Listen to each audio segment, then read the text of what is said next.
What's going on, guys? Pixelated here, back at it again with another review. Today we are looking at an Adidas sneaker with new tech, and it literally released in one country. Like seriously, it released nowhere else, and on top of that it was so ridiculously limited that less than 2,000 people have this sneaker. This is no joke, I'm not exaggerating. There are so few people on this earth with this shoe, it's almost unfathomable to think a global brand like Adidas would release such few quantity. But let's get into that because there is most definitely a method to the madness. These are the Adidas EQT Cushion ADV, a brand new silhouette by Adidas. They debuted it and released on August 12, 2017. This colorway you're looking at with the 3 stripes is the sub green colorway and is exclusive to North America, which means it only released in the States. Now I know you're listening to that and thinking, Pix, you just said these only released in one country. North America is a continent which consists of more than one country. Well, yes, you're right, but let me explain. I say this because I live in Canada, which is one of the larger countries in North America, and we didn't even get any of these.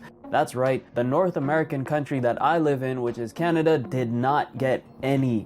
I got my pair from a store in the States. That just goes to show how limited these are. However, these EQT released alongside 2 other pairs that were exclusive to other continents of the world.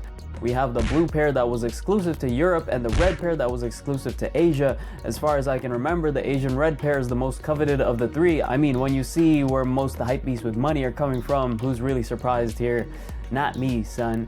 Either way, these released in several boutiques in the States, and I was fortunate enough to cop them online from one of them. I can't remember which, it was a while ago in August during release. I didn't get to review them until now because I had to pick them up from the States. They do look fresh though, they're super light and super white. As for sizing, I stuck with my true to size 10. I didn't really have any reference on sizing for these at all because all I know is the classic EQT supports with no boost fit half a size to a full size down, while the new EQT 9316 and 9317 boost both fit true to size, for me at least. So I looked at the stats 2-to-1 and bought these in my true to size. There is a slight bit of toe room in the front, about half an inch's worth, but I think that's okay. It's not too roomy as a wide footer. The width of this shoe is perfect for me, so I do recommend going true to size. If you're a narrow footer, I still think true to size is a good fit. I can still see my toes outlined in the upper of this shoe when I have really thick socks on, which means going any lower you put yourself at risk of having the shoe fit like the skin on your feet. So I still recommend going true to size. The EQT Cushion is yet another revamp and redesign of a classic Adidas silhouette. It's not a revamp of the EQT Support or any other silhouette mentioned previously, but rather the EQT Cushion Runner. The EQT Cushion 91 was a model that released respectively in 91. Adidas paid homage to the debut of the classic sneaker on the revamped version in many ways. First and foremost, you'll remember I was talking about how less than 2,000 people had these sneakers in this colorway. Well, that's one way they paid homage to it. They only made 1,991 pairs of each regional colorway as a reference to the year the EQT Cushion and just EQTs in general were released. All pairs are numbered. I happen to get the 1100th pair out of the 1,991, and this can be seen on the lace locks or lace jewels of the laces. The EQT line was a real renewal period for Adidas as they described it, at a time where there was a transition period from glitz, glam, and excess to more sleek, functional, and minimal. Referencing the transition from the 80s to the 90s, the world was moving ahead and Adidas was falling behind. This led Adidas to completely rethink their strategy. Adidas reset in 1991 and released the EQT line with the mission statement of creating product that lived by the tagline, everything that is essential, nothing that is not. Adidas found new purpose in this, and their goal was to provide form to function and put substance before style. Whether they're doing that right now is a bit of a mixed bag in my opinion, because they are catering somewhat to the lifestyle sneaker department. Obviously it's not the 90s anymore either, so it's not like that's the exact trend we're facing right now. I will say that I'm truly impressed by how rich the history of the EQT really is every time I read more and more about it. I think Adidas hit it out of the park bringing the EQT line back and revamping it, although I would prefer a few changes to it, which I'll get into later on. The upper of this sneaker is made primarily of this mesh knit material. Adidas labels this material as premium knit material, which I think describes it perfectly because it definitely doesn't feel like prime knit, but at the same time it's softer than cushion mesh. Even though it kind of has the look of mesh from a distance, it's super soft and has a lot of give.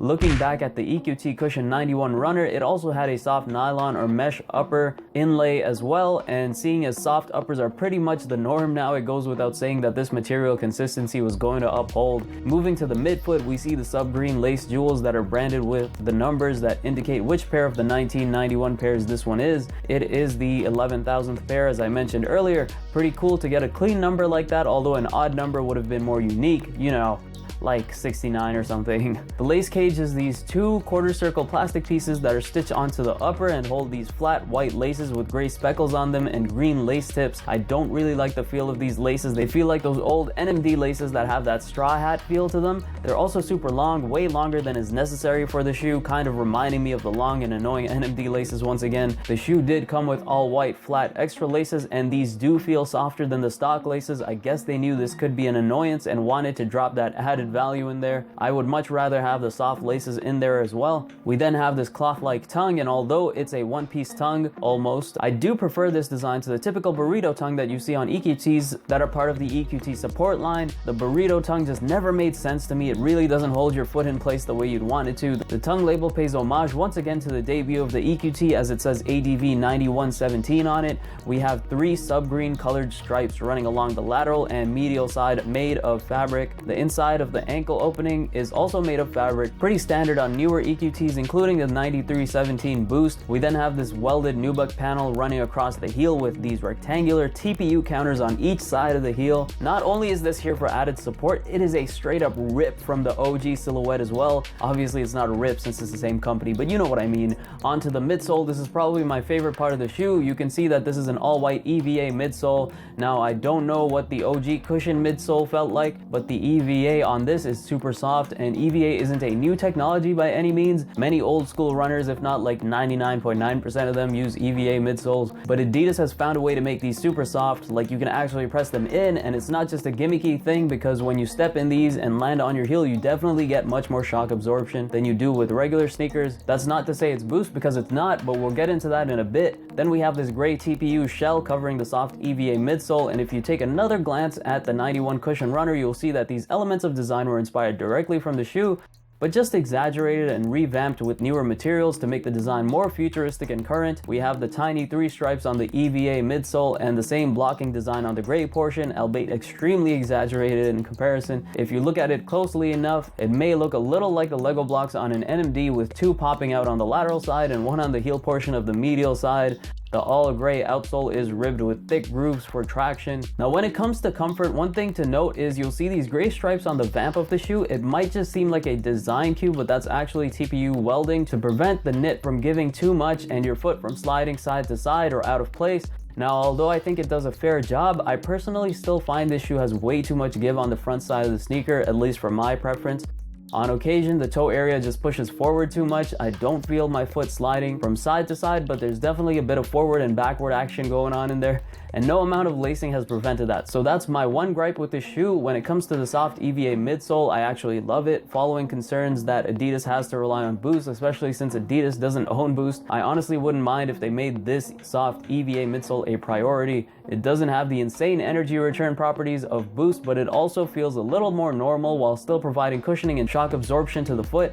I think this midsole tech could have done much better with a less giving upper though, and the nubuck and TPU welded heel portions are a necessary support addition to the shoe. This North American exclusive shoe itself came with a few goodies, and the packaging was on point. It came in this giant black box that has EQT Adidas branding on top, a frigging handle, and no bull caca text on the side of this giant slide out box. One could say that's the modern version of EQT's classic tagline. When you slide open the box, you're greeted with this guidebook that touches on the history of the EQTs and plenty of pictures of old and new models. For a collector, I think this alone is a perfect reason to own one of these. I pretty much wrote 80% of this review off what I learned in this book. No joke. Okay, some joke, but you know what I mean. Then further into the box, you get, of course, the shoe, but more importantly, this really cool Adidas EQT side bag, which at first I didn't really know how to wear. Still don't know if I'm wearing it properly, to be honest with you. Will this shoe or the soft EVA midsole overtake Boost? Popular opinion says no, and as much as I want to say yes, Adidas should,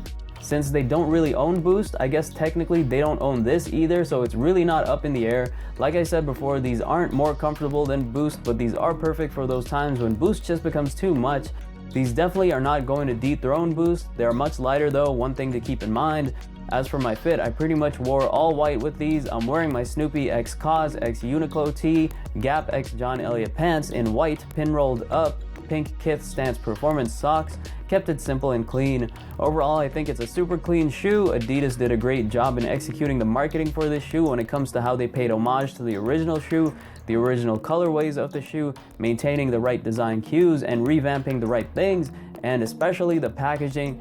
That was the cherry on top. With that being said, if you took anything from this review, please hit the like button. Let me know, is this shoe your cup of tea or do you not drink tea? And please subscribe for more juicy content. Catch you later. Pixelated out.